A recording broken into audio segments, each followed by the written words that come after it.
How's everybody doing? My name's Mike, and I got Miss Sky over here on place with us. And we just went for a bike ride with her. It's pretty early in the morning, and we took her out to get her tired kind of for the day. She is a dog who would like to go outside and just run around everywhere, and would run away from the owner. That's a lot of excitement, and we don't want the dog practicing excitement. If they're constantly practicing being excited, that's what they're going to bring into your home, and that's going to contribute to all sorts of issues. For this dog, it's destruction. The dog is, destroying the house. So we want to give the dog access to run, but in a healthy, structured way. So what I'm doing for her now is everything matters the way we handle the dog. So now she's about to get this fresh bowl of water here, but it's important the way I give it to her. So if I'm going to get her off of place here, she knows the release command, but she's not going to do it without the leash. If I just tell her, okay, okay, girl, come on, girl, come here. See, she like almost did, but I shouldn't have to tell her more than once. So what we do is we use the leash to get her to come towards me when I release her. Eventually, you won't need the leash, but you want her to release on the first time. So here we go. What I'm going to do is I'm going to grab the leash, make sure the leash isn't tangled or anything like that, and I will lead her off to where I want her. So here we go. So grab her leash, place. So just because I grabbed her leash doesn't mean she can get off. Okay, good girl, sit. So that's how we get them to know the release word. Okay, so sit. So she knows to sit when I tell her to. And here I have the water. Sit, girl. No, sit. Okay, good girl. So it's very important. The way you interact with your dog on a daily basis during everything you do is very important. If I simply just put the water down for her, I never owned the water.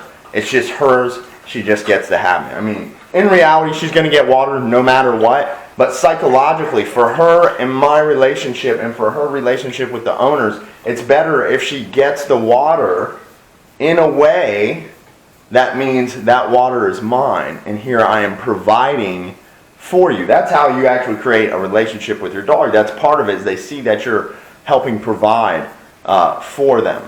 But it's very important that she has a good girl, good job, girl, good job, girl.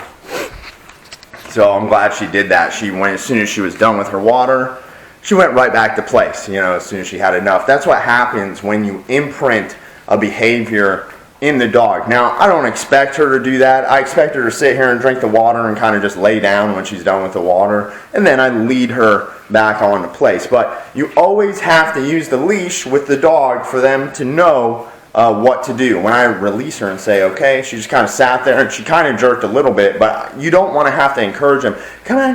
You don't want to have to do that. You want to just say one time, okay, and the dog comes up off of place. And the way to create that is with the leash. When you give your dog water or food, it's important that they understand that it's yours and there's rules to them getting it. They have to wait. You have to be calm. You have to be patient. Don't rush me. You have to wait for your bowl. And that's going to help your dog. That's going to help your dog see you as a leader and want to please you.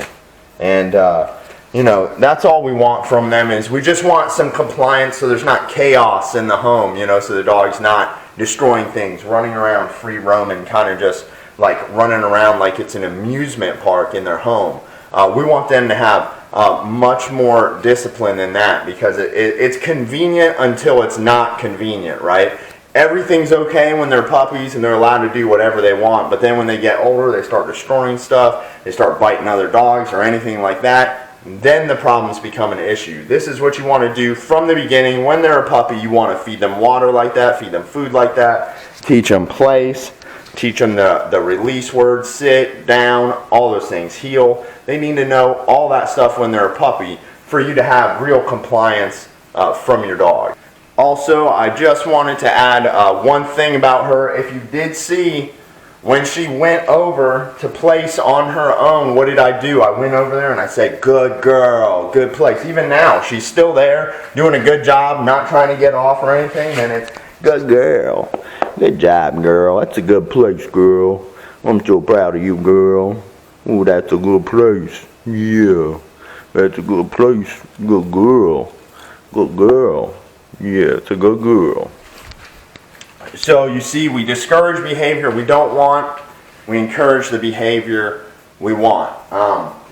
You know, it's okay to pet your dog only when they're doing something good. Whenever we pet the dog, we're reinforcing the behavior they're doing at that moment. So when I was just petting her, I'm reinforcing place, telling her she's a good girl. You did a good job when you went over by your own when you're done with the water. I like that. Good job, you know. So I'm rewarding her and letting her know she's a good dog. So anytime they do something more discouraging, we can't pet them afterwards. We can't tell them no, sit, and then pet them.